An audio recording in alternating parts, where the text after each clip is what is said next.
All right, I've got 12 o'clock, so let's bring the meeting to order. You all received the September 16 minutes. I'll entertain a motion to approve the minutes. So moved. Moved by Commissioner Small, second? Second. Second by Commissioner Caballero. I think we have to have a roll call.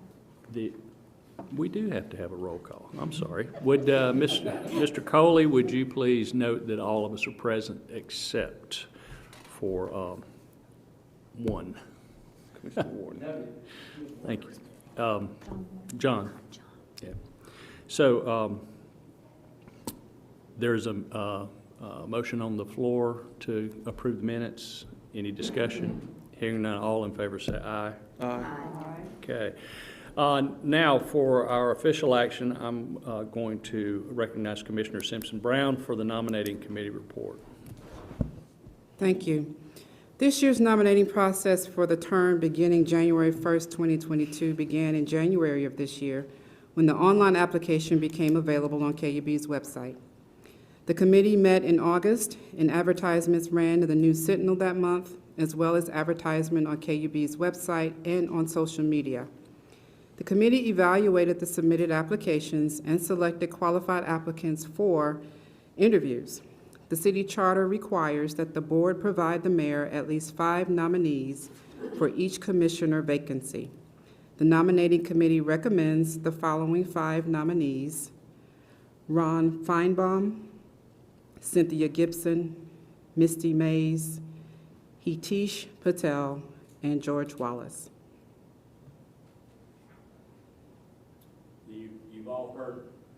You've all heard the recommendation of the nominating committee. We'll now hear from members of the public who would like to address the board regarding the nominations. Is there anyone? Seeing none, I expect Mr. Watson was supposed to be here. Mr. Watson, did you come to speak to the nominating committee? All right, well, you're up. You have 5 minutes. So, right here in front, yeah.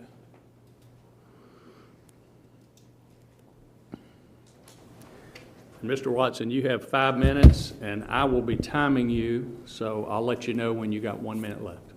Sounds good. Am I on here? Okay, I'll be brief. I won't take that long.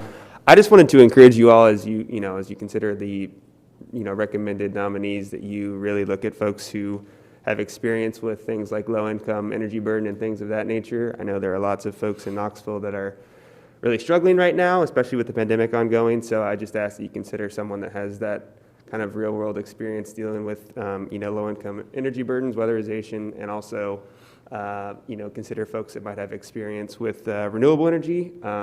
We're in the midst of a climate crisis right now, and things aren't looking too good at the federal level of actually doing something about that. So I just encourage you all to consider kind of those attributes as you look through the nominees. So that's all I had. Thank you, sir. All right. Mr. Walker, will you distribute the ballots? Commissioners, as a reminder, the ballots reflect the names of all the candidates who submitted qualifying applications. And please vote for at least 5 candidates.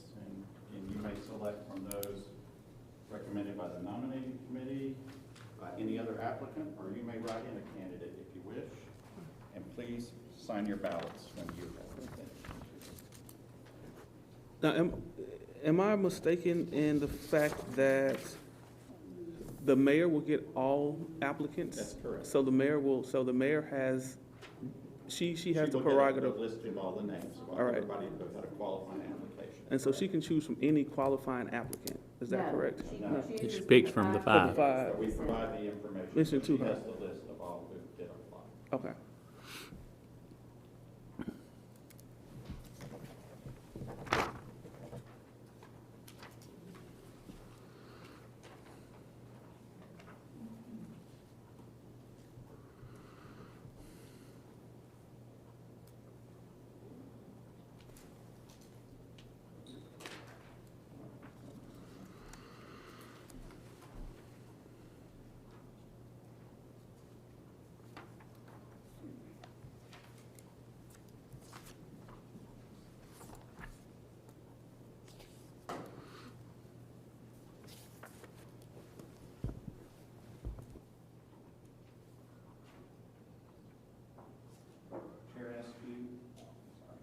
Chair Askew, the following candidates received a majority of the votes: Ron Feinbaum, Cynthia Gibson, Misty Mays, Hitesh Patel, and George Wallace. Thank you, sir. These 5 names will be submitted to the mayor along with a complete set of all applications received this year. The mayor will select her nomination and submit that name to City Council. I sat in on the nominating committee meetings this year, and I want to thank you for taking your job so seriously and for recommending a very good slate of candidates for this year. So thanks for all you've done, and especially to our chair. Next item is Resolution 1446. Mr. Bolus? Thank you, Chair Askew. I want to recognize Tiffany Martin, Vice President and Chief Customer Officer, to present to you the second reading of Resolution 1446 regarding the the purchase power adjustment for, with the TVA's Pandemic Recovery Credit. Thanks, Tiffany. Thanks, Gabe. Good afternoon, Commissioners. As Gabe said, I'm here for your consideration to talk about Resolution 1446, which is to amend the purchase power adjustment so that we can allocate the TVA Pandemic Recovery Credit in a different manner. So as a reminder, that credit was approved by the TVA board back in August. It was a $220 million credit that they will be allocating across a 12-month period on monthly invoices to local power companies as well as to their direct serve customers. That credit can be applied in 2 categories, the first being for non-standard customers.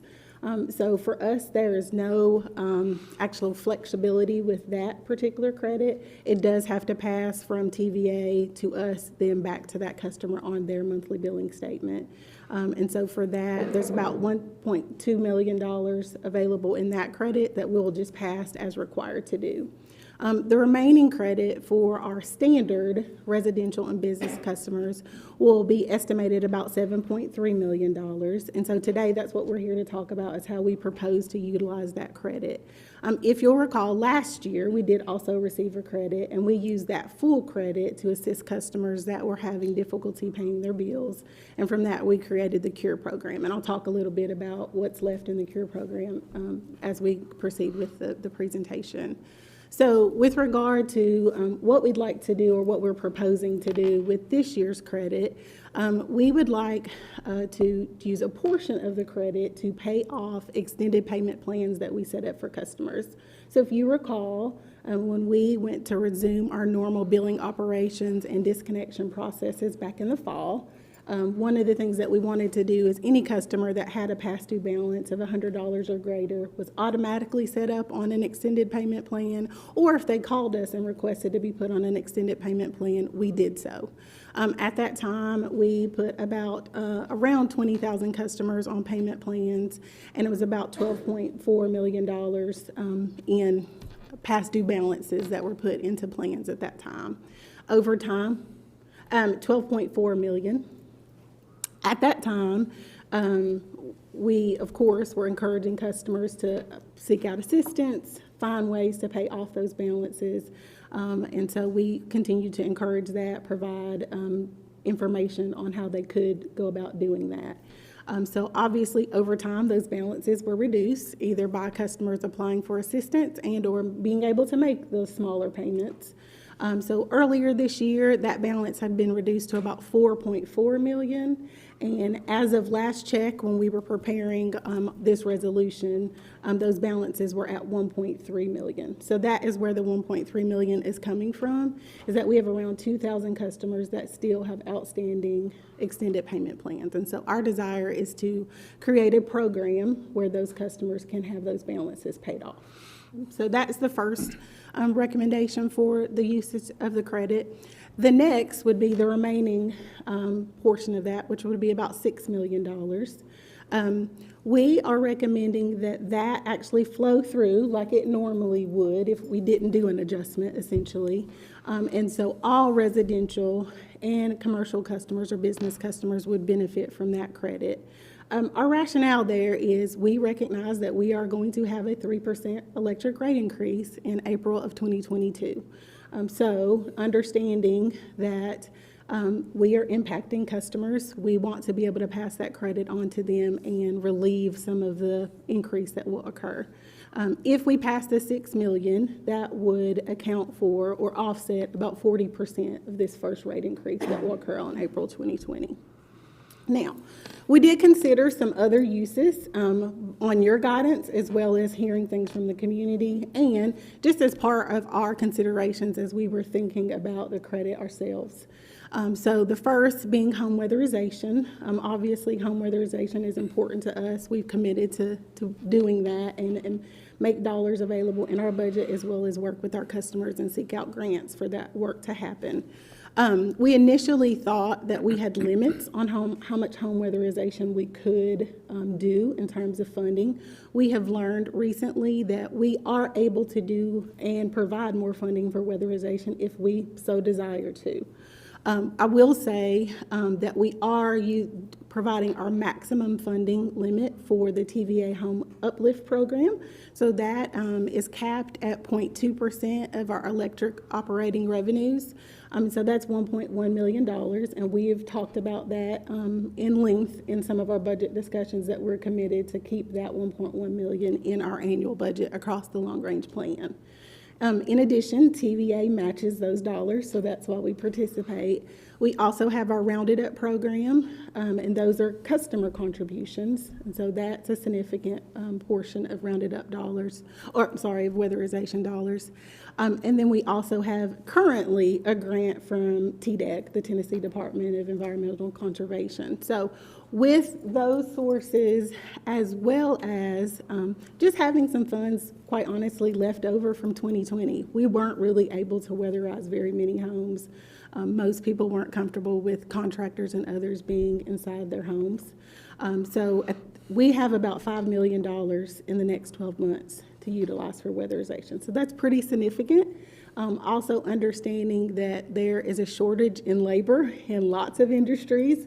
Weatherization work is not any different, as well as some supply and demand issues with materials. So just understanding all those factors, it didn't seem like weatherization was the right place to put the funding at this time. The other thing that we considered is potentially doing some other type of financial assistance program similar to CURE. So we did talk with our partners in the community, talk with our customer counselors to get a better understanding of what type of funding is currently available in the assistance landscape. There is quite a bit right now. So there's over $25 million from a variety of sources. The most funding at this time is available through the Knox Housing Assistance Program, and that program does assist with rental assistance as well as utility bill assistance. So it's not just utility bill assistance. There's about $18.5 million available for the remainder of the year 21 and then year 22. And that program is a pretty robust program. It does allow for 18 months worth of payments for rental as well as utilities. So someone could have 15 months in arrears paid and 3 months forward paid through this program. So it's a very helpful program for those customers that are applying and getting that assistance. The other funding source that you guys have probably heard us talk about before is the Low Income Home Energy Assistance Program, Heap. That's a program that has been in existence for a very long time. There's about $6 million, or we estimate there's about $6 million available through that program. The federal government has also notified us that they will be creating a similar program for the water and wastewater portion of utility bills. So it will be the Low Income Water Assistance Program. We've not been told what the allocation will be at this time, but we know that money is coming and that money will be available for utility bills as well. CURE, the program that we've exhausted a lot of our dollars there, which is great. We've helped over 9,200 businesses and residents in our area. But we do have some funding still left in that fund as well, and we're using that as we get applications. Project help, we've listed the pandemic recovery credits if we are able to pay off those payment plans. And then, of course, there are other sources in the community, including a little bit of the credit that we did not allocate to CURE as of yet that we could use for financial assistance. So it's a lot of funding, and so that is really why we felt like it would be best to spread the additional credit to some of our other customers that will be subject to those rate increases in April, beginning in April. The other thing that we learned as we worked with our partners is that a lot of customers that are eligible are still not applying. That is not unusual. We experienced this last year. We took some efforts to promote these programs, some direct mail to customers to make them aware of the assistance that was available, and we plan to do that again this year. We will start that soon. I will tell you, we're hearing a lot from our surrounding counties that they are definitely not accessing the funding that they have. So we are going to be targeted and start with those surrounding counties with digital ads based on geographic location. Do some mailers to all customers, and then circle back to the Knox County area because they, in fact, are utilizing the funds that they have today. And then beyond that, as we move into Knox County and other areas, we are going to reach out to our partners and have information at some of their facilities to assist customers. So that is really our hope, to start using the funds that are there, and part of our rationale for not creating another financial assistance program at this time. So that is really all I have to share. Obviously, Resolution 1446 would amend the purchase power agreement to allow for the $1.3 million to go to payment arrangements, and then the $6 million to flow back to all customers. So just want to make sure I understand. There are $27 million Yes. and change available for housing and energy. Yes. How much of that is housing? I don't know that they have allocated it such that it has to be this much for rental and this much for. Okay, so all of that could go to. It could, but now there is obviously, we know what season we're in, and there are a lot of people that need rental assistance. So I think a large portion is going to rental assistance. I don't have that breakdown, but I don't think they have been given limits, if that So answers your question. even if we took the 18 out, we'd still have $9 million Yes. available to help people with their utility bills. Yes. Okay, thank you. Ms. Hamilton? Quick question, is there a way that any individual that may be close to having their utilities shut off for non-payment, are they made aware, can they be made aware of these programs prior to that happening? Because that's a concern I have. And I appreciate, we can do everything we can to get the word out there, and there's still going to be some people who are going to miss it. Yeah. And that's my concern. Is there a way that we can get that word to somebody that's in danger of having their utilities shut off, to let them know that there are alternatives to that? Yeah, great question. And I failed to mention this back when I was talking about educating customers. That is one of our goals, is for those customers that do have past due balances and that are going to be subject for disconnect, like those balances aren't in a payment plan, and so they're going to potentially be disconnected. Our plan is to target them specifically as well. The other thing is, you may recall last year when we were trying to get the word out and starting the disconnection process again, we modified our door notice to include information about assistance agencies. We have not changed that. That will stay that way. We believe it's helpful for customers to have assistance information in hand when they get that notice. So that will stay there. Okay, all right, thank you. You're welcome. Other comments? Is that okay? Yes. So I have a question around, so I understand that the 1.1 million, we can't put more of that towards the Uplift program. Correct. But we do still have several thousand people on a wait list for weatherization. Is there a possibility of using funds towards another program? We do have the ability to do that. We learned that today. We were under the impression that we could only use so many funds for weatherization, but we have learned that we can use more. So we could absolutely put additional funds. I will say. What other what other organizations are doing the weatherization that we're allowed to fund? I think we could work with any third party that would be a 501(c) and be, skilled and tooled to do this. We're only aware of CAC and Clear Results at this time. I will say that the wait list has changed significantly. So as we started working with Clear Results, we sent several thousand of those customers over to them. They are working that actively and don't have any more on the wait list. So they actively have a plan and have scheduled several hundred installations or upgrades over this next 12-month period. In addition, CAC is working on their wait list, but that wait list has been taken down to about 850 customers at this time.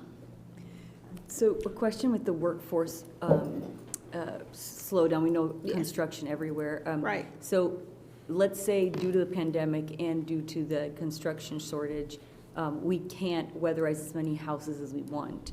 What happens to the money that we aren't able to spend in the fiscal year we're in now? It would Can just that roll to the over next year. Okay, It would just roll to the next okay. year. Thank you. Yes, you're welcome. Tiffany, the contact that we're making with customers prior to cutoff, are we making a phone call? Because I know that, there are a lot of people out there that don't respond digitally. I know my mother's deceased now, but it used to drive her crazy when people would say, well, you can get online and do X, Y, and Z, and she would say, I don't do that ... So how are we addressing those customers? So we actually don't do our disconnection notices by phone call or by text message today.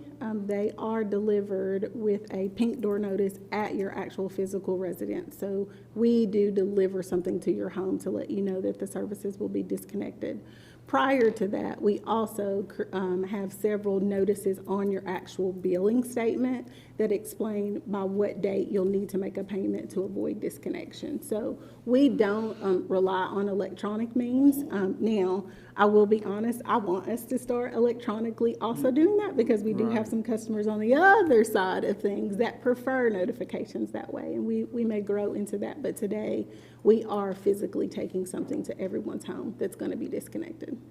Is there a real telephone number on there that's an actual person? It is. Answers? Yes, there's a number for our customer service center, and so yes, they will get a real person. Tiffany, I encourage you to look at the electronic means as well. I think any way that we can notify customers before cutoff is helpful. So I'm gonna, I will support that 100%. So 2,000 customers, so the 1.3 million, that will wipe out all 2,000 customers? Yes, it will. Correct? The money that Commissioner Caballero talked about in terms of the home weatherization, now we realize that they can be used for other things. What happens if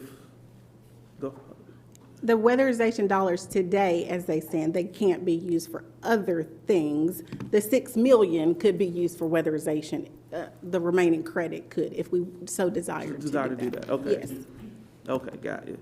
So my question is, then, if we get back to that, if that number, it wipes away today and then tomorrow, then it starts back filling up, it seems like right now we're just going to wipe it out. So we do have the ability to then just remove it. Is there a plan, or can we put something in place to do that moving forward? So if we have extra money that's sitting here that could be used, right now it's, hey, it's here, it's a build it and they will come kind of model, right? It exists, you got to call, apply, get taken advantage of. Is there a way that we can start to maybe do some of that automatically if we have the funds available versus having folks, we'll still have people call, apply, and all of that? So in terms of automatically wiping out the bills, we aren't able to do that as a local power provider. So even though we have that credit and we can use it at our discretion, when we created the CURE program, we couldn't physically apply those payments to customers' bills due to the rules related to how TVA allocates funding to us. So that's why we had to work with CAC. So in a similar fashion, this 1.3 million, if approved by the board, we will have to work with a third party to kind of funnel So through we'll that still funnel process. through? Okay. We would still have to do that. We couldn't automatically do it. Now, that doesn't prohibit us from saying, you know, the 700,000 that we have left from last year's credit, okay, what do we want to do with this? Do we want to create another program and set that program, those dollars aside to help with customers as their balances build up again? Absolutely, I like we that could do idea. that. I actually like that idea. Other questions or comments? I'll entertain a motion on Resolution 1446 on second final reading. So moved. Moved by Second. Commissioner Herbert. Commissioner Small has seconded. We'll now hear from members of the public who'd like to address us. I think Mr. Watson signed up again. Commissioner Askew, Yes. I think you need to ask for discussion among the board. Is there further discussion? Yes, sorry, Brady.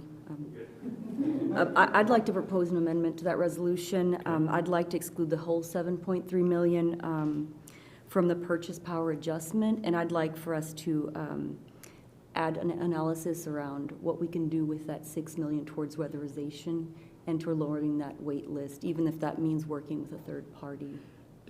Tell me what, again, you're moving to amend If I the did that resolution properly. you're moving to amend the resolution to do what? So I want to exclude the 3.7 from the purchase power adjustment, and I want to. To be used for what?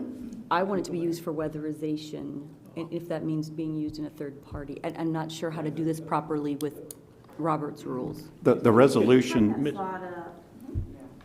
yeah, the resolution, I mean, it can, but it doesn't have to say what it's going to be used for. Okay. If you wanted to exclude all of the credits, the 7.3 million from the purchase power adjustment, you would just, I think, amend the resolution, because right now it says 1.3, basically, to say 7.3. And then you don't have to codify, I guess, today what the use of it would be. You could have further discussion on that. Because if you codify it that way, does that mean that it limits the? It sure does, yes. Okay, I got you. So I can propose to amend the resolution to include the 7.3 million from the purchase power To adjustment. exclude the To 7.3 exclude. million. Yes, Yes. that is correct. Comments? So, and this goes back to my question last meeting, and then my question today is, if we were to exclude that 7.3, weatherization is fine and good, and I like that, but I also, you know, I would love to see if we could use it for utility bill assistance, and not necessarily weatherization, because you have folks who are renters who don't get the benefit from, really, they get the benefit from low utilities, but really, the owner of that facility, the owner of that place, gets the significant benefit. So maybe using that for utility assistance, as well as home weatherization. But we can determine that internally if we remove the 7.3 from the purchase power agreement. Is that correct? That is correct. Okay. What I'm trying to figure out for my personally is we already have money that's not being spent. So if we're going to do what this amendment does, we're just going to pile some more money on the top of what we already have and not make any difference at all in the ability to address the concerns of the public. I feel like the funding is still needed. What we still have struggle with is getting people to know that the services are available. So the work is not, the problem is not necessarily the funding that's there. The need is still out there. My thought is if it can roll into another year, the pandemic years are going to be hard for us to get the word out to people anyway, especially in the low-income community. The need isn't going to go away, not even if we weatherize homes. So there will continue to be that need. My thought, and I had the question in our last board meeting as well, was $17 if it rolls into a client like you or anyone here in the room, it's probably not going to affect us as much. But keeping this money isn't going to be here again. And I think we need to take advantage of this opportunity. And I think we need to place it in a space where it can benefit the low-income community. even if that doesn't mean it's going to be immediately. The problem isn't if we have too much money. The problem, in my opinion, is that we aren't, as a community, getting the word out with all the organizations. We're still missing the mark, in my point. And so we work with Weatherization, and I know that it's not going to end with this funding. And I don't necessarily feel like like adding more to it is necessarily a problem. It's not going to go anywhere. We can just continue to use it. Anyway. Thank you. Other comments? Yes, Mr. Coley. Just a point of order, I don't think the motion to amend has been seconded. Second. Thank you. And Commissioner Small just seconded it, okay. Is there further discussion? Okay. I guess the only concern that I have is there are people who I think struggle to try to meet their bills that are probably never going to call for assistance. And I'm torn right now with this amendment about voting yes and putting some money that may very well be set aside and carried into next year. And I do understand your point, versus getting some out there now to help some people. I know $17 doesn't seem like a lot to maybe to us, but there may be people that would be a big benefit to, as far as trying to get some help to them where they might not ever call for assistance if we put it somewhere else. So, Well, Commissioner, I think that is a fair point and maybe worthy of consideration, in that there may be, and there is, a large number of lower income customers who do pay their utility bills on time and don't fall into the category, and still may be struggling a bit, but they are able to pay their bills, and flowing it back to them gives them some that they're able to share in a portion of the credit as well. I just think that might be another point of consideration.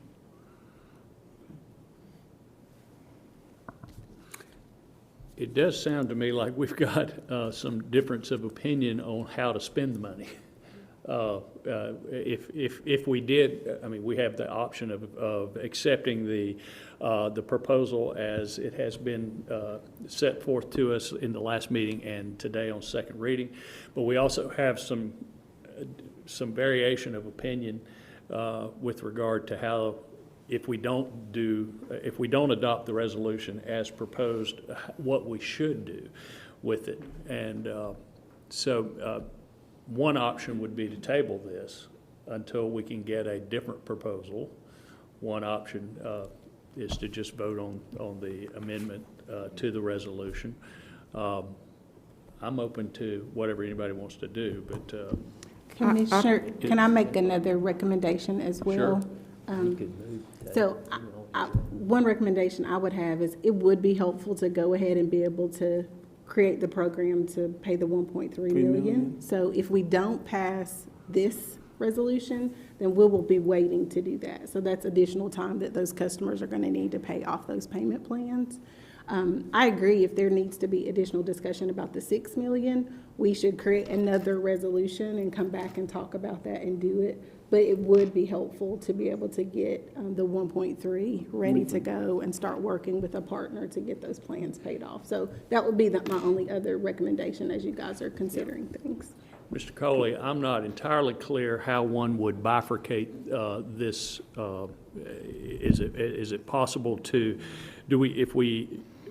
if we pass, there's no way, as far as I can tell, to exclude, I guess we could exclude the 6 million. If you pass the motion, the amendment to the motion, then you will come back and vote on the original resolution as amended, which simply will, as I understand it, exclude from the purchase power adjustment the entire $7.3 million that flows from TVA. What you do with those dollars is subject to additional discussion. Okay, so just simply by adopting the amendment and then voting on the amended resolution, we won't have to come back for a third reading? No, I think that because the amendment to the resolution is a substantive change, Right. which changes in effect the amount of money, and therefore, in effect, what customers' bills will reflect, then I think that requires two readings, which Right. would require an additional reading in November. That's my fear. So we'll be postponing the use of the 1.3 million for at least a month. So our position now is that we can, and if we adopt this, I want to make sure I understand, so that all of us know what we're voting on. If we adopt Resolution 1446 on second and final reading, then the 1.3 can start to be paid immediately, but the rest we are voting to distribute among all customers. Correct. Unless you wanted to do that and then come back and know, it's directed by the board, so we know what we're doing. And we could come back in November with another amendment to exclude, basically excludes it all. Another 6 million being excluded from it. Okay. And then that would be November, second reading December, but that allows you to go ahead and And spend the proceed with the 1.3. 1.3 million. Okay. And of course, it would, however we wanted to then use the 6 million, if it's not going to flow back, there's time to discuss that and decide that. So we could, so if we adopt the amendment, then we're postponing use of 1.3 for at least a month. Okay. If we adopt the resolution on second and final reading, then we immediately go ahead and start paying the 1.3 to the customers who are on payment plans. But we can do so with an understanding from the staff that we won't be distributing the rest of that money immediately until we reconsider in November? Well, I think that the board could, I'll defer to Mr. Coley on this, I think the board could pass a motion to direct staff to come back in November with a subsequent amendment to the purchase power adjustment that would exclude it all. Thank you. That's what. Is that correct, Mr. Mr. Coley, is that? That's correct. Now, procedurally, how you get there, you have a motion and a second to amend. You got to address the amendment, Right. and if that motion passes, then you're voting on the motion as amended. And then we'll have to vote again on second reading next month. And so if the option that you've just described is the preferred method, then it will be necessary to Defeat the vote, amendment. to defeat the motion to amend, pass the original resolution, make an additional motion directing the staff to come with a proposal or Okay. additional resolution. Well, I'm confused, because I pulled the resolution out, Resolution 1446, and at the end of the whereases, we have whereas it's staff recommendation to use 1.3, which I think we probably have consensus on the use of that 1.3. Then the paragraph that follows is whereas the remaining balance of credits shall automatically flow through to all standard service customers via the PPA and be reflected in lower rates. That's the part that needs to be And we would carved out. And we would come back in November on first reading and carve that out. So it's not going to, it won't happen. But the resolution says that it will automatically. It says Well, it. yeah, that is verbiage in there. What happens is those rates get adjusted over a 12-month period. And we can always make a general ledger accounting entry to change that. So we can take care of that, I guess is what I'm trying to say. That should not be an issue. I don't feel comfortable voting for that with this resolution stated the way that it is. Because, I mean, because I'm a person that reads things as they are written. when something says shall, it's hard for me to get past that it won't happen. You know what I'm saying? So, I don't know what that means, but, if we're bifurcating, the resolution, I get what you're saying, Mr. Coley, about the process to get there. I don't know. That makes me uncomfortable, quite Yeah, frankly. Well, it says what it says. It says Right. immediately. And so, Does it we make a could have difference it- that that's a whereas as opposed to being in the what does it actual say specifically? resolution, resolved actions? Well, be it hereby resolved that during the KUB fiscal year ending June 30, 2022, an accounting entry shall be made which excludes $520,000 of the pandemic recovery credit Yes. from unrecovered purchase power adjustment demand account, blah, blah, and excludes $780,000 of pandemic recovery credit from another account. The resolution itself doesn't say anything about this 1.3 versus Well, yes. the 6. The amounts in section 1 add up to 1.3, of course. And because that is why an amendment is necessary, if we didn't have an amendment, it all flows back automatically as per the way the purchase power adjustment mechanism works. So the reason we put that in there in section 1, that's to exclude the 1.3. So that it won't, I see what you're saying. You didn't So it won't specifically- automatically flow back as well. We needed to reflect that. Well, I don't feel like the resolution's worded correctly, in my opinion. Okay. Does it help that if we were to pass 1446, then we would come up with an immediate resolution? Then we would have to do that. So, Commissioner Simpson-Brown, when you said that it shall, but we're going to do an additional resolution immediately after that to nullify the shall, right? That's That is correct. That's So how you do it. That might be helpful. Well, the because- shall is a given, because that's the way the program works. It flows through us Right, back right. to all the Yes, customers. that's correct. So it Yes. didn't have to be said because it's already part of the Yes, that's program. exactly what The 1.3 was excluded Excluded. from the shall. And you would come back in November and exclude the remaining $6 million, If we decide to do so. if you decided to do so. So here's where I think we are. Obviously, we can vote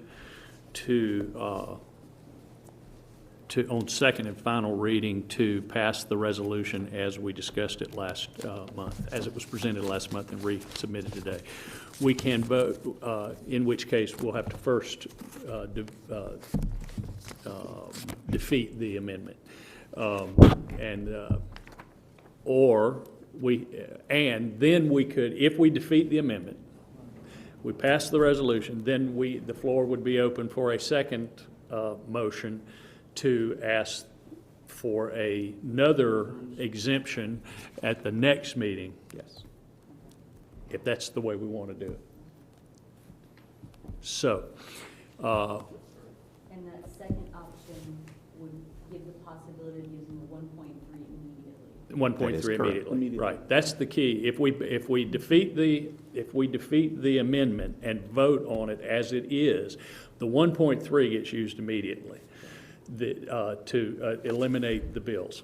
But then we'll need a second, if it's the sense of the group. And I don't hear consensus on how the money should be spent. I do hear consensus, near consensus anyway, that there's still some discussion that needs to take place about how we make use of that money. And the second resolution would not address how it's to be spent. Right. It's only to exclude the $6 million.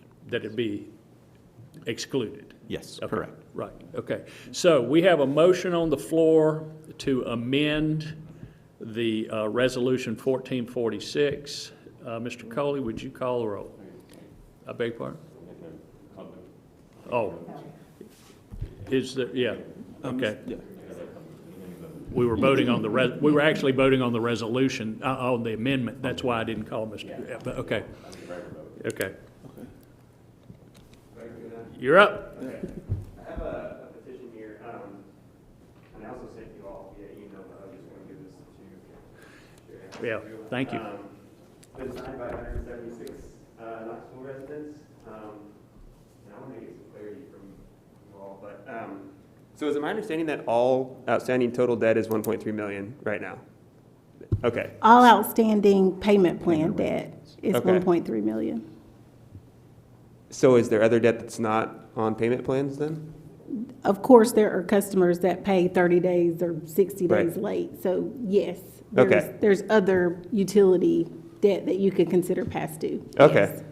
Well, basically, the petition is asking for you all to use the credit to forgive all outstanding debt to KUB customers, and then allocate the remainder to set up payment plans for folks that we know are going to struggle, as has been mentioned, to continue to pay their bills. So I know there's a remaining 6 million, or however much is left over. The Knoxville Water and Energy for All Coalition, which is made up of several dozen groups, would really like to see that money allocated to forgive all debt, and then use the remainder to set up payment plans for folks that, we know struggle to pay their bills. So that would be one suggestion we have. And then I was also curious, speaking of, we know there's utility assistance available. Do we know how many folks have been disconnected this year, by chance? Okay.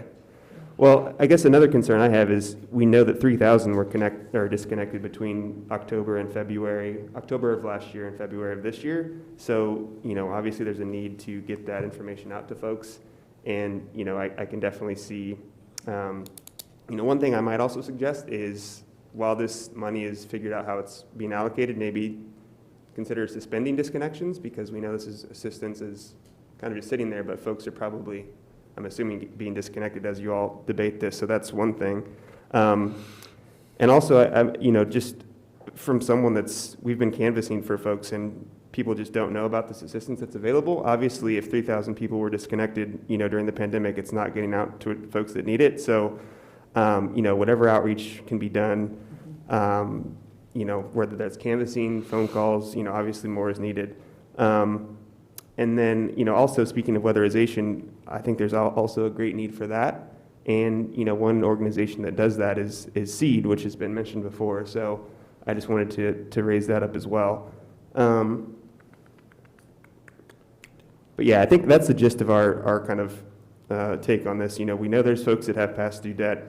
It would be great to use this money to forgive that debt, and then kind of proactively try to set up folks on payment plans who we know are going to struggle to pay their bills in the future. So, yeah, I think that's all I have. Thank you, sir. All right, we have before us the amendment. And to clarify, if we pass the amendment, then we are postponing the distribution of the 1.3 million. If we defeat the amendment, then we can move on to the resolution as stated. So, Mr. Coley. So if you want the money to go out at 1.3, you vote no. I get it. Okay. Or would it be helpful for Commissioner, we cannot withdraw the amendment now. Could Commissioner do that? It would require that the movant withdraw the motion and the seconder withdraw the second. Claudia, would you be okay with that? And then we address the second part. The second part? Yes, yes. Okay, the motion, the amendment has been withdrawn. Who seconded the amendment? I did. Commissioner Smalley, you withdraw your second? Yes. Very good. So now we're voting on the resolution as on second and final reading, Resolution 1446. Mr. Coley, would you call the roll? Resolution 1446, second reading. Commissioner Askew. Aye. Commissioner Caballero. Commissioner Hamilton. Aye. Commissioner Herbert. Aye. Commissioner Simpson Brown. Aye. Commissioner Small. Aye. Resolution 1446 has passed on second reading. Now, in the spirit of our discussion, is there a second motion that someone would like to put forth? how to do that properly. So I lost track there. So I do want, I don't know where to go from here, but what So move to exclude the remaining Okay. 6 million. The motion is to direct staff to bring a Resolution. resolution back at the November meeting to exclude the $6 million from the purchase power adjustment. so I'd like. You can say I move. I'm sorry. Yes, I move that staff brings a recommendation to the November meeting, resolution to the November meeting to exclude the other the rest of the 6 million, that's wrong too, the 6 million remaining from this Purchase power adjustment. purchase power adjustment. Thank you. Well done. Is there a second? Second. Is there further discussion? Do we have anybody from the public? Yes? Yes, so as we think about this, I wanted to get the 1.3, and Tiffany, thank you for mentioning that, the 1.3 million in the hands of folks. I heard you, Commissioner Kathy, when you talked about, Commissioner Hamilton, when you talked about people who might be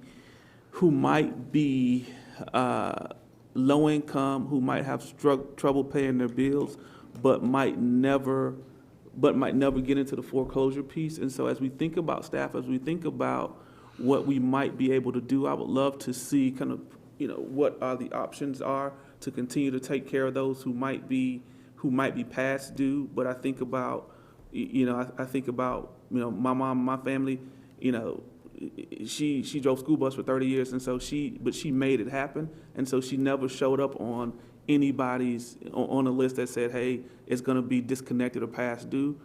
Sometimes you work 2 or 3 jobs, you do what you need to do. And so I do wanna make sure that we don't forget about that person who says, hey, I'll never show up on anybody's past due, but it's tough to get those utilities paid. And I think without having some net for that person, then we might also be missing a group of people in our community who might be low income, who might be struggling to pay their bills, but might never show up. So I do want to make sure that we really look at the totality of who these customers might be. So in terms of discussion, I just want to make sure that as we come back with options, that we consider that as well. Thank you, Commissioner Hamilton, for I mentioning agree that. completely with you, Commissioner, because that's what I was thinking, is that, one of the beautiful things to me about KUB is that we not only look out for our low-income community.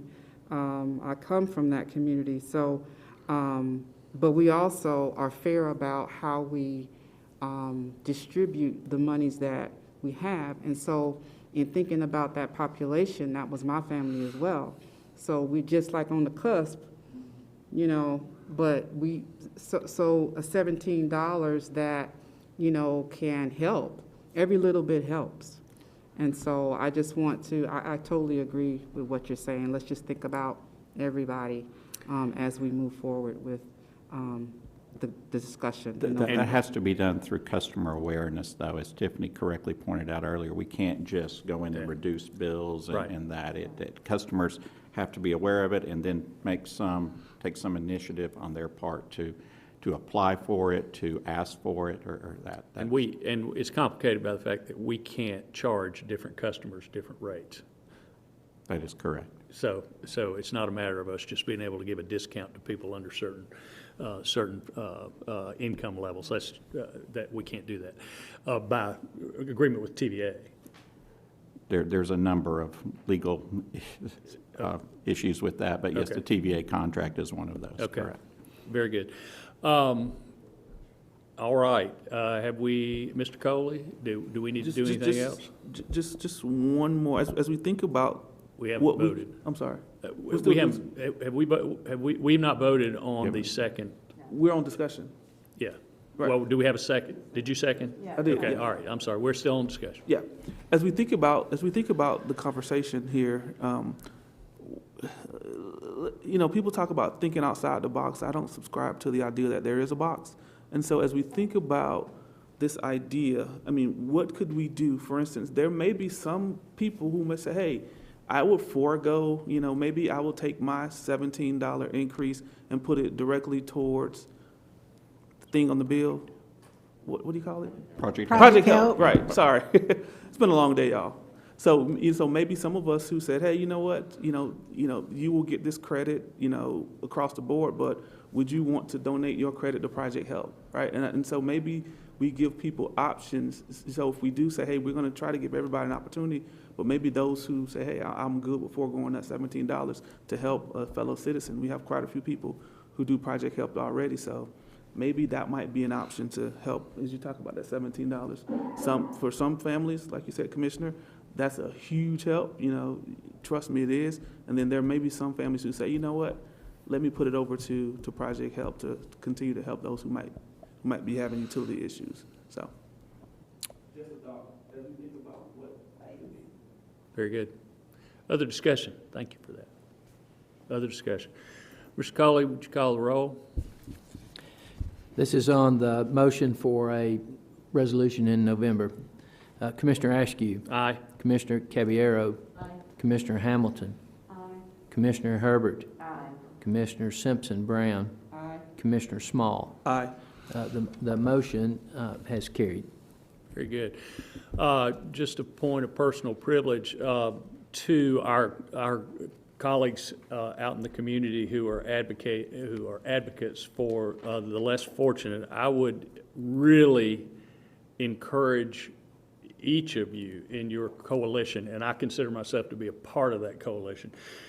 We need to be doing everything we can do to help get the word out to the customers about how to take advantage of the programs. KUB is, in my view, is taking extraordinary steps to notify people about how they can take advantage, but we're not getting the word through as well as we'd like to. We need the entire community, advocacy community's help in helping get the word to the customers who need the services, that they do have to step up and take some action. And so I'm asking for that help, and I'm saying that as a member of the religious community. Our churches need to be doing that. All of us need to be doing that. So, all right. Very good. All right. Thank you. Mr. Bolas, time for the President's report. Thank you, Chair. I ask you, Commissioners, our customer service, operational, and technology folks have been working a lot lately to upgrade our software so we can become more efficient and more customer service related in our business every day. I want to introduce you to Mark Kenner, our Director of Information Services and Security, to give you an update on some of our recent updates on our software. Thank you, Mr. Bolas. As Gabe said, I'm going to talk a little bit about our IT infrastructure and some recent changes we've made to our software applications. I'm going to move pretty quickly, given the time we are. So if you want to stop me and dive into something a little deeper, please stop me. This slide is the worst slide that you'll see on the screen. I apologize, it's not consumable, but it is meaningful in order to share kind of the expanse or the depth or richness of the IT system here at KUB. So I'm going to walk through it real quick, and then we're going to get this off the screen, and then I'm going to go really quickly through the rest of the slides. So if you look at the bottom row, that's our foundational layer, the enabling services. Those things that you see listed there are representative of all those services and applications that everything else in the IT system uses, the backup and recovery, the network, the cybersecurity, the storage. That's the foundational layer. If you move up one layer, we call that our Tier 2 applications. Those are typically those single-use applications or single-function applications that one work group might use, like engineering modeling software or vegetation management or the fleet management application. The next layer up, that's our meat and potatoes. That's the enterprise applications. That's where most of the work happens. It's our customer information system, the financial, the HR, the asset management system, our distribution management system, the geographic information. That is really the richness of the IT footprint. And then if you can move on up, and it's the second row from the top, that's our portal, our presentation layer. That's the layer, and we build most of that in-house. That's the layer that employees or customers interact with everything down below it. So that's the employee or the customer website, our employee portal, the mobile apps, and the like. So that's again the worst screen you're going to see, and I'm about to take it off the visual. The ones I've highlighted in red, I'll talk about those briefly. Again, I'm going to move quickly, so if you want to stop and talk about something, please just stop me. We're upgrading our network. The important thing here is we're going from a 1 to 10 gig throughput network to a network that's up to 100 gig speed.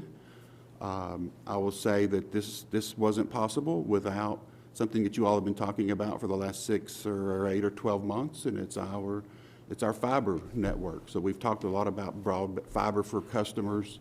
We've talked a lot about fiber for use in our utility distribution system. Well, in the corporate IT system, we use the exact same fiber. So without that fiber available to us, we couldn't be as successful in this project. I've said this before to this body probably a couple of times. I never like to talk about cybersecurity. It's just bad luck to do it. But I'm not giving anything away by talking about we're upgrading our firewall, because everybody has a firewall. And so we're upgrading ours. The reason I put it in here, coupled with that previous project that I just talked about, our current firewall is good. We're moving to a new class, which will be better. But where we are today, our firewall is limited by a 1 gig throughput speed. So all of the traffic coming across the network, from the enterprise applications, the remote Teams meetings, the customers interacting with the website, every bit of data going across that network goes through at least 1 or 2 firewalls. And so this new firewall will run at near network line speed. So we can't upgrade the network without turning right around and upgrading the firewall. Otherwise, we create a bottleneck in that flow of data. We're upgrading our voice radio system. We wholly own this system. It is something that we manage. All the infrastructure, the backup capability, everything is wholly managed and owned by KUB. We have FCC licensed frequencies. This system is very, very important to us. There's 3 ways we communicate with our field crews. One is through cell phones. All the crews have cell phones. All the crews have mobile data. They have laptops with the mobile data application on it. They also have either truck-mounted or vehicle-mounted radios or handheld radios. That radio is significantly important to us because that is the most critical way that we ensure that our crews are safe. They maintain great situational awareness because of the conversations happening from our dispatch operators to the crews in the field. Everybody out in the field, they can hear all that traffic and they know what's going on, and our dispatchers can communicate to everybody at one single time. So that's a very important thing for us. This carries us many, many years into the future, and I'm thrilled we're in the middle of this today. We'll be finished with this upgrade probably next month, and I'm thrilled for this one. Yes, Mr. Askew. Mark, I remember back to 9/11 and to various and sundry other emergency situations that have occurred since then, and a big Nashville 2 years ago. Nashville Yes. 2 years ago, exactly, where the power company, the first responders, the police, fire, they couldn't talk to each other. Right. Will this help with that, or does this just improve our ability to talk to ourselves? Yes, yes, and yes. So it certainly improves our ability. You see the red pins on the coverage Yeah. map. Those are our tower repeater stations. We have crazy good coverage now, so we can get to just about everywhere. The capability of this radio system allows us to do that interagency operability, to allow us to share that. That is probably not our preference. We would prefer, if there's a FEMA or TEMA organization set up to cover multiple agencies, we would prefer to put staff there and then have our staff in our crew's ears, not somebody else directing our crews. So while this does have the capability, our preference is probably moving staff to that central command That's center. fair, thank you. Yep. That's helpful. That's a great question. We're upgrading our asset management system. What's important here is there's really no functionality changes. This is just a refresh. But I bring this one up because Century 2, all of the work in Century 2, maintaining our assets and all that preventative and proactive maintenance that we do and inspections, it all runs out of this application. So this is one of our cornerstone applications for our operations side of the house. You've heard about this application, we call it the Advanced Distribution Management System, or ADMS. You heard about it last year. We replaced a very long-lasting outage management application last year. Well, this year we got back into it, and we moved over to the distribution side of this application, and we focused on deploying and enriching those modules that help our engineering and operations staff know about the status of what's going on in the field and being able to operate those connected devices. So where the asset management system tells us what assets we have, where they are, and what all we've been doing to it, this system tells us how that asset is operating and allows us to control that asset. Oh, this is one of my favorite things to talk about, and I could stay in here for 8-10 hours if you all want to do this. So we have an application, we call it our Fieldwork mobile application. We wrote it completely in-house. There is an objective that we had. It's the second bullet. So many years ago, this application has been in place about the current version about 5 years. We're currently refreshing the architecture and data scheme underneath it to make it a little more current. But many years ago, we had a little bit of frustration. If you think about all the work that comes from disparate applications or disparate processes to our field crews. So service requests come from CIS. Asset inspection or maintenance or replacement come out of our asset work management system. ADMS, outage or trouble issues and tickets come out of that system. Tennessee 811, the call before you dig, those underground utility locate requests, which is not even a system that's here at KUB, it's somewhere else. It comes to us. All of these things from many applications go to our field crews. Our goal was to remove the complexity and the frustration and the burden of becoming technology experts from our field crews and allow them to focus on the work and safety. So we created an application, a single pane of glass.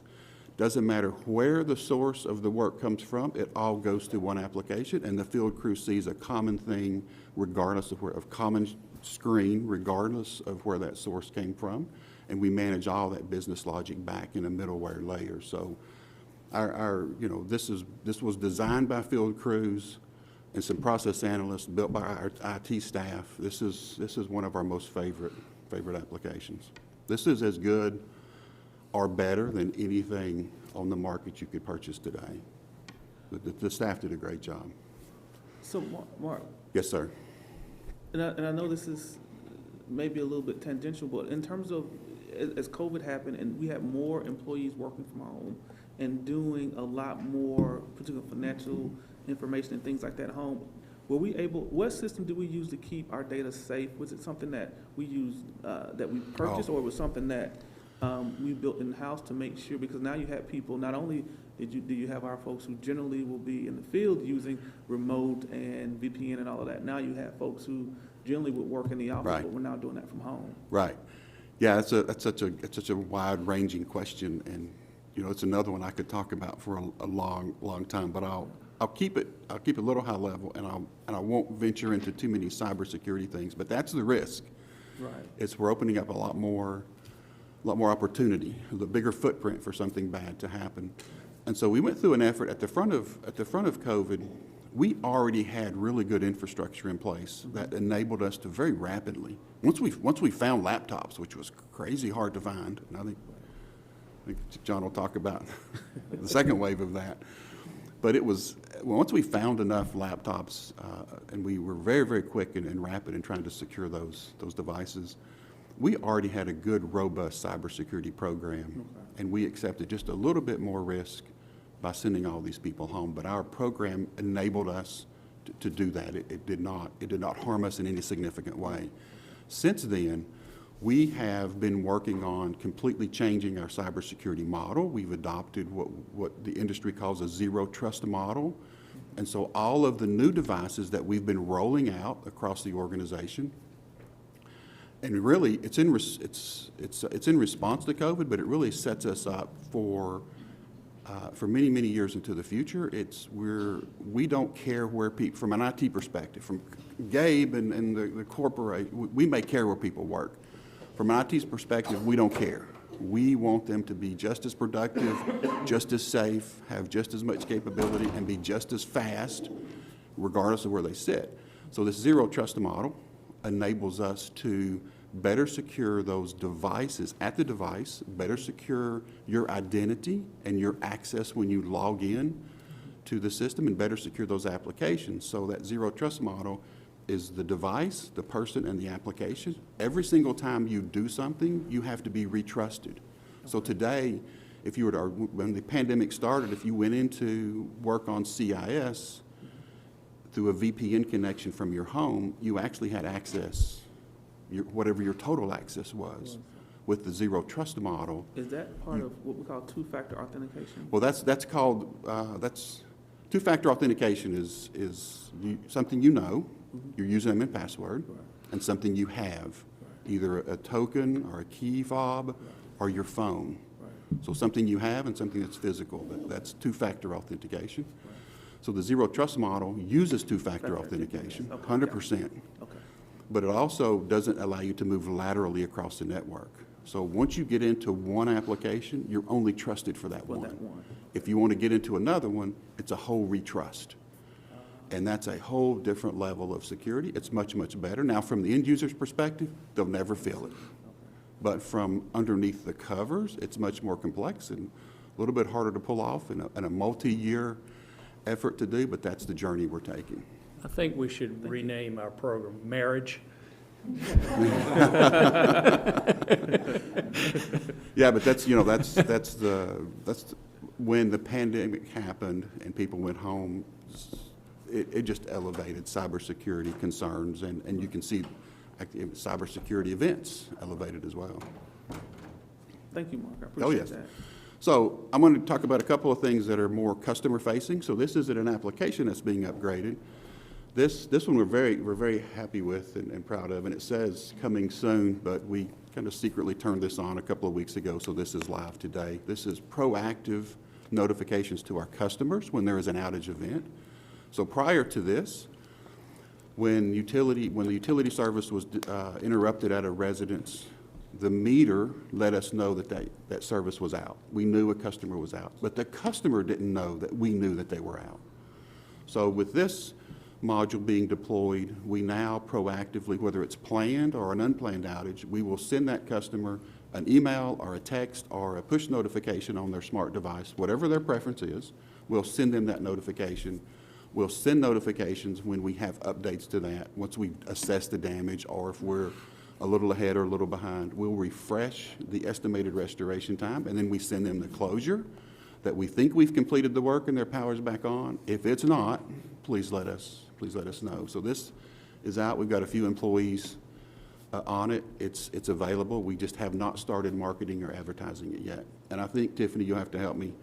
We will at least send a notice to it during an extended outage. At least every 12 hours, a customer gets a notice, but not more than 3 notices per 24 hours. So we've got some business rules around this to keep the noise down. This one's very exciting for us. It should help not only our call center with volume, but more importantly, our customers. It'll help them be aware of what's going on during those extended outages and not just be sitting literally and figuratively in the dark. The customer portal 2.0, we've had a utility consumption portal out there for many years. I think Commissioner Herbert is one of our lead testers on that. Unfortunately. Well, and there's a funny story about this one when we turned it on that's related to that. But we host all of our meter data, all this smart meter data, which is just millions and millions of transactions a day. It's hosted over in a data center out of state. And we scrape off what we need for our utility business, for operations, and we go on about our business. But the portal linked over to this other hosted data center, and when a customer clicked on the link on the website to look at their details of their utility usage, they got transported to a whole nother site that we didn't control the reliability, we didn't control the performance or speed, we didn't control the look and feel, and we weren't very happy with that. And so we did a little bit of work, scraping a little more data off. Now we contain all of that in-house in our ecosystem.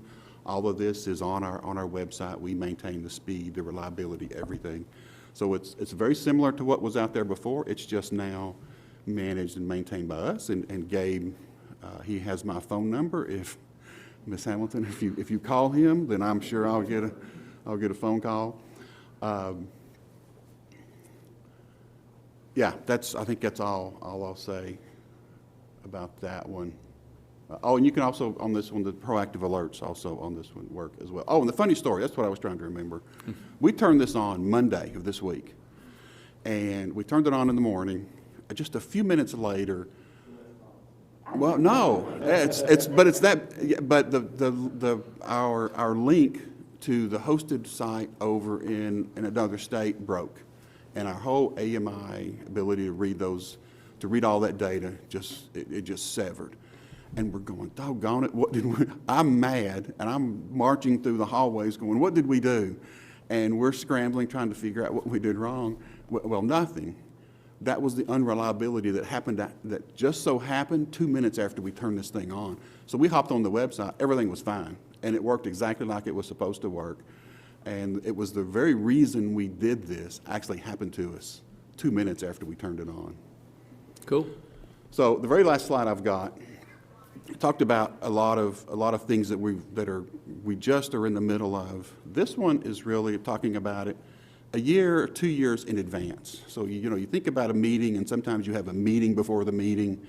Well, this is the project before the project. So our customer information system, which Tiffany and the customer experience and the customer service representatives and everyone else, they do a great job insulating our customers from an application that was really kind of rooted in the mainframe era. The one we have is 20 years old. It's a bit cranky. It's running on old hardware. We do a lot of work to do some of these new things like proactive notifications and some other stuff. It takes us a lot longer to do it because there's not a rich, what we'd call an API layer around the application. And so it is time for us to refresh our customer information system. And that will be a big lift. So we are doing a project in front of the project to make sure that we're ready. This project will really go in 2 legs. The first leg we're almost finished with, which is the strategy and looking at the market, looking at ourselves, appreciating all the things we might need to do now to get ready for the project. And then the second leg of that is actually a year's worth of projects just to get ready to do this CIS project. This will be the hardest technical project, our IT project, that we will have done since 20 years ago when we put this thing in the first time. So this one is, it makes me a little nervous just because we're dealing with customers and customers' bills and the meter configurations, and this was a meaningful thing for us. So I bring it up here today to say we're getting ready to do it. We're getting ready to touch it and replace it. You'll hear much, much more about this time next year. And so that, I think, is all I have. If you got any questions, I'm happy to entertain. Any questions? Thank you. Thank you.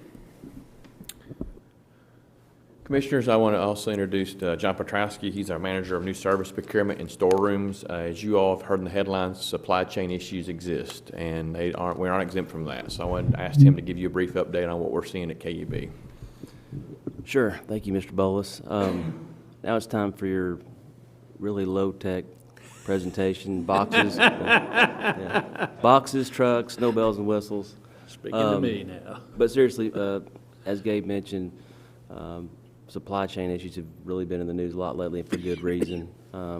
They've certainly impacted us, so I'm going to talk a little bit about the issues we've seen, some of the causes, what we're doing to mitigate some of the impacts, and then also talk a little bit about what we're going to see moving forward.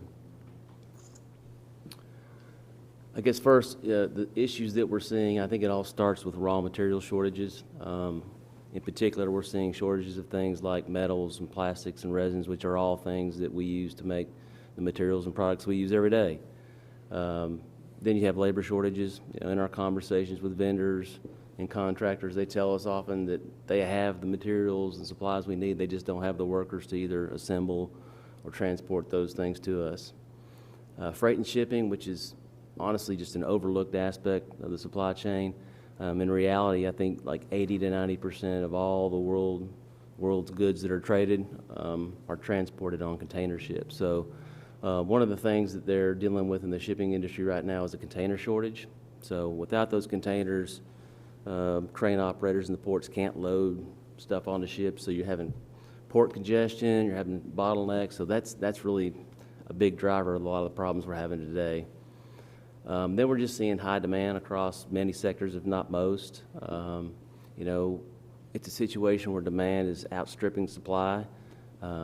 Just to give you, I guess, an example of something that we're all familiar with would be like the housing industry. A lot of the materials used to make houses, things like lumber, drywall, roofing materials, in short supply, and those prices are like at all-time highs right now. And then there's energy costs. You know, right now I think retail gas prices and crude oil prices are at 7-year highs. Last time I checked the U.S. natural gas prices, I think they're predicting that the winter prices will be the highest they've been since 2008. You know, the unfortunate thing about fuel prices and energy prices being high is that they're kind of distributed across the supply chain, and they impact everybody. So as far as causes, I mean, obviously we have a lot of things at play here, but it all starts with the pandemic. The pandemic shut down the world economy for 12 to 18 months. During that time, you know, production capacity was reduced, inventories were shrinking, then the labor market was also contracting. And then on top of that, you had a series of world events that took place. You had some severe storms in Texas that took place. Those storms shut down a lot of the resin-producing plants. I think Texas produces like 85% of the resins in the United States. You had flooding and earthquakes in China, hurricanes here in the States. And while none of those things in and of themselves probably did a lot to the supply chain, you take them all together in combination with the pandemic, and you make a tough situation worse. And then about that time, in the midst of all this, you see this rapid recovery take place. It's really driven by the vaccines. People get vaccinated. Economy starts to open back up. You have businesses and individuals that kind of been sitting on the sidelines, taking a wait-and-see approach. They're sitting on cash, and then when everything opens up, it's like the floodgates open, so people want to go buy things and do things. And then on top of that, you have what I call panic buying and stockpiling. So businesses who haven't been able to find products, they find them, they buy 100 instead of they buy 100 instead of 50. And so all these things kind of combine to put even more stress on an already strained supply chain. And then here we are today, seeing a little bit of a resurgence. Hopefully that's starting to wane a little bit, but should we see another surge, you know, we run the risk of this cycle kind of repeating itself again. So in terms of impacts to KUB, I think we see really 3 primary impacts, and one is material shortages, as I mentioned at the beginning. You know, metals, plastics, resins, those types of materials translate to things like transformers, meter boxes, wire, cable, pipe. So at one time or another during the pandemic, we have seen shortages of those types of items. And then price increases. We've seen significant price increases for materials and services. Just to give you some context, in a normal month, in normal times, we might see 1 or 2 price increase requests from vendors. Now we see 3, 4, 5 a week. And the result of that is this constant engagement with our vendors and contractors. We have to sit down. We want to negotiate, renegotiate, amend agreements so that we can get the best prices possible so we can continue to do work. And so if you take these 2 things in combination with other factors like labor, you get what I call an unfavorable bidding environment. You've got supply that's tight, you've got prices that are high, you've got labor that's tight, and it creates a lot of volatility. So these bidders are coming to the table and they're pricing in all this volatility. They're pricing in risk into their bids, which has the effect of driving bids up in price and then driving timelines out. So ultimately, that affects us in 2 ways. The bottom line, costs more to do business, then it just takes longer to get work done. So what are we doing to manage the situation? The first thing we did was to increase the quantity and quality of communication. So, whereas we used to meet once a month, once every couple of weeks with our stakeholders and vendors, now we're meeting weekly, even more frequently if needed. Those meetings are intended to share information so that everybody in the organization has the latest and greatest information, make the best decisions we can. The next thing we did was categorize and prioritize our materials. Our first priority was having enough storm response materials on hand to work 2 major storm events. We did that. Secondly, we wanted to have enough new service materials on hand for 2 months. New service materials would be the materials we use to hook up new customers to our utility systems. And then, in these weekly meetings we have, a lot of it is devoted to planning and prioritization of work. So we're constantly trying to marry up our materials list with the projects and programs we have going on so that we can support those programs, support those projects. If we can't, we've got to make adjustments to the work schedule. The fourth bullet is really just what we do every day. It's just the grunt work, so to speak. If we can't find an item, we're looking for an alternate source. If we can't find an alternate source, we're looking for a substitute. If we can't find a substitute, we're looking for workarounds and or alternative methods of doing construction.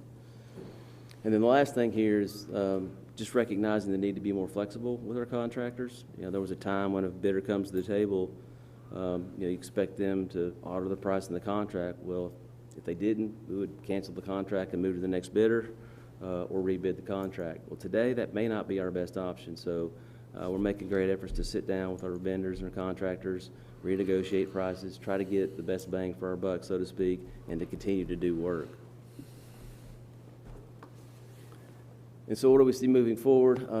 First, just let me say this. I think we feel good about where we are in terms of materials and supplies. We've had challenges, we've had obstacles, we've had impacts, but I think for the most part, we've managed it pretty effectively.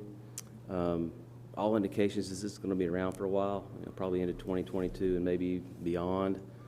So the important thing for us to do is to continue to be vigilant, stay on top of things, monitor work schedules. Strategic purchasing is something that we do a lot of now. If we have opportunities to buy additional materials, critical items, we take that opportunity. And then finally, budget impacts. Right now our budget's on target, it's good, but we also know as prices increase and we continue to replenish stock, there's going to be impacts down the line. So second half of this year, first half of next year, we'll be keeping close tabs on our budget and be able to react quickly if we have to. That wraps it up. If you have any questions, happy to answer them. I know this is not the sexiest topic in the world, but thank you, because it's very real and it affects our customers every day. So thank you so much. Hey, have there been any major projects because of the scarcity of resources or materials that we've had to postpone for really significant? Yes. The filters project this last year, the big filters project out there at MBW was delayed because of the COVID /material/labor. We got indications that the prices were going to be really high and the demand when the bidders weren't going to bid, so we pushed that out. So yes, it's impacted us from a timing point of view, not yet from a financial yet because we've not bid them. Okay, but we're hopeful to do that. That's just one. We got a few others, not many, but a few like that we're looking at. So. Thank you. Okay, I have a few couple of closing things. So I want to say, Chair Askew and I went to Nashville a few weeks ago and received an award for KUB. So I laid it down so I wouldn't break it. So, we received the Governor's Environmental Stewardship Award for Pursuit of Excellence. So what this award was we had received an award a few years ago from the Governor's Sustainability Environmental Stewardship Group. This was kind of the Lifetime Achievement Award, I call it, because we got it because we got awards in the past and we continue doing good things. And so we were recognized for the 502 megawatts of solar we purchased last year through the Green Invest program, our push to get a community solar array up and built, being the first utility in the state to do electric charger rebates for EVs. And then we also have done the weatherization that you've talked about a lot today, the 1,800 homes we've done, and we plan on doing a lot more homes in Knoxville. So all those things kind of combination were for this award. So Governor Lee himself came and met with us. I mean, had a picture with our staff. So a lot of folks there from a lot of departments at KUB that are instrumental in our environmental stewardship programs. We got a picture there with him, and he gave us an award. So I'm really proud of that because that speaks volumes to what we're doing as a company. So thanks for that. Congratulations. I'd just like to say that I rarely feel small, but. Yeah, I agree. I agree with that. It's one person in the room. And he did speak to, he came actually spoke to the group, and there was a lot of awards, not a lot, but a few cities around the state. I feel really honored because we were really recognized, you know, we're like one of only utility recognized. A lot of cities, but not many utilities, so really proud of that too. And then last but not least, I saved Derwin for the last thing. He's got some more good news we just received a couple days ago from our regulators. So Derwin. Yeah, thanks, Gabe. Commissioners, we did receive some more good news. Just this week, we received official notification. We received a perfect score from TDEC's inspection of our water quality as well as the entire management of the water system. Wow. That's a big deal. We've got a lot of folks that make that happen. In fact, as you recall, they do these inspections about every year and a half. And when they do that, you know, they've got people that are hired to try to find issues. Okay, that's what they get paid to do. We didn't let them find anything. We're fortunate. It's because of the hard work of a lot of other folks. There's 599 points. It just takes 1 point reduction to not get perfect. They couldn't find one. And when we say comprehensive, I'm going to say it's an extremely comprehensive review. They look at files. They interview and question employees. They go to fire hydrants and watch them flow, and they look at our records. They go to the water tanks. They go to the pump stations. It's very comprehensive. And I'd like to share a quote that came along with the report. KUB continues to well exceed minimum monitoring requirements in order to further document the quality of water being produced at the treatment plant and served to customers. I will say that there's another quote they provided. I'd like to share that. The water plant is well maintained. TDEC appreciates the dedicated efforts of distribution staff. Understanding that TDEC doesn't usually give commentary, they give facts. This comes in high regard, and it's honestly because of the water professionals we've got in our organization to make sure we've got the highest quality water for our customers benefit, and as a result, we get 100% or a perfect score. So we're proud of them. You should be. Well, Great job. I hope that you'll share with the teams that had an impact on both the Environmental Stewardship Award and the TDEC Sanitary Survey results, the board's appreciation for all that they do on behalf of our customers, really. So, any other, do we have others that have signed up to speak? Just Lynn and John will be able to do the screen timer. Okay, very good. There's a handout as well. All right. Ms. Rose, Erin Rose, you have 5 minutes, and the screen behind you will tell you how much time you have left. Thank you for being here. Thank you. Good afternoon. My name is Erin Rose. I'm a steering committee member of Knoxville Water and Energy for All. Today, I would like to talk to you about 3 things. The first is KWEA's dedication to research integrity as a core principle of its mission. Second, I'll speak on the critical findings from our analysis of KUB disconnection and past due account data. The third item involves the importance of continuous monitoring and evaluation of energy insecurity indicators at the utility and community levels and why it matters. The KWEA Research Committee is led by myself and Beth Hawkins. For over a decade, we have led and supported numerous national, regional, state, and utility level evaluations that measure the non-energy benefits of low-income weatherization and healthy housing programs. We are certainly qualified to conduct rigorous, unbiased research, but that does not make us neutral on issues of disparities, as no one should be. A year ago, after the KUB moratorium on disconnections was lifted, and out of concern for households struggling during the pandemic, KWEA requested and received anonymized disconnection and past due account data for nearly all census tracts across the KUB service territory. We merged the data we received with U.S. Census Bureau data, which included population statistics on race and ethnicity, median income, and poverty status. We carefully organized the data and identified the most appropriate tests for different types of variables. To be clear, we weren't looking for anything. We simply set up the database and the analyses to measure outcomes.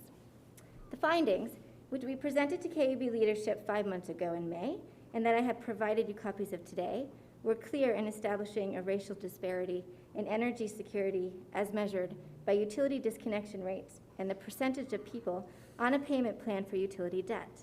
Households in census tracts with majority non-white populations were 200% more likely to have been disconnected than those in majority white communities. The percentage of individuals living in a census tract who identify as Black or African American was the most important factor explaining variability in disconnection rates across census tracts, more so than household median income. Because we were able to analyze these data at the census tract level, we were able to establish disparate outcomes for different communities. Which leads me to my third issue. We strongly encourage this board help develop meaningful policy and protocols for continuous monitoring and evaluation of these outcomes internally and in partnership with community organizations. A growing number of organizations across the country are developing guidance and protocols specific to tracking and reporting energy and security indicators from utility data. KUB can model that best practice for other utilities across the Southeast. KWA requests the board and KUB leadership reconsider their decision to no longer share these data with our research committee for ongoing analysis at no cost to KUB. I have submitted a formal public records request. We believe that these types of partnerships advance our collective knowledge on the impacts of KUB's policies and programs that provide opportunities to do better. Because at the end of the day, that is what matters, that KUB and the community develop solutions to the unique needs of Knoxville, and that we see evidence that those solutions are working, evidence in the data, and through the voices of community members that have long struggled with energy insecurity. I think it says something that my colleague Beth Hawkins and I, two of the most widely sponsored and published researchers of weatherization benefits, are here expressing concerns about disparate outcomes from KUB costs and policies. Like each of you, we hold a social contract with our community members, which means we cannot ignore the undeniable signaling of racial disparities on energy and security here. It goes against our professional and personal code of ethics. We've heard the voices of our neighbors expressing their lived experiences and struggles with energy and security, and now we have the evidentiary support establishing KUB's neutral policies result in disparate outcomes for Black and brown communities in Knoxville. We thank you for your time, and we especially thank Tiffany Martin with KUB for her incredible patience and responsiveness to our requests. We look forward to our future collaboration with KUB members. I'm happy also to answer any questions, and a full explanation of all of the tables and data you see before you can be found on our website, knoxvillewea.org. Thank you so much. Are there any questions you'd like to ask of our speaker? Hearing none, thank you so much. All right. No one else signed up to speak? Okay. Following the adjournment of this meeting, the board will have a lunch session that's open for the public to observe. This meeting is adjourned.